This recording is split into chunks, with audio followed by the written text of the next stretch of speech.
ওয়াল আসরি ইন্নাল ইনসানা লাফি খুসর ইল্লাল্লাযিনা আমানু ওয়া আমিলুস সলিহাত ওয়া তাওয়াসাউ বিল হক ওয়া তাওয়াসাউ বিস সাবর।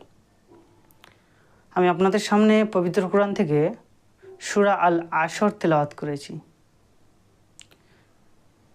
যার অর্থ হচ্ছে আল আসর, কালের শপথ। ইন্নাল ইনসানা লাফি খুসর, নিশ্চয় মানুষ ক্ষতির মধ্যে নিমজ্জিত। ইল্লাল্লাযিনা আমানু, তবে তারা বাদে। ও আমিলুস সলিহাত, যারা নেক আমল করিয়েছে। ওয়াতাওয়াসাউ বিল হক, এবং যারা হকের উপদেশ দিয়েছে। ওয়াতাওয়াসাউ বিস সাবর, এবং যারা ধৈর্য ধারণ করেছে।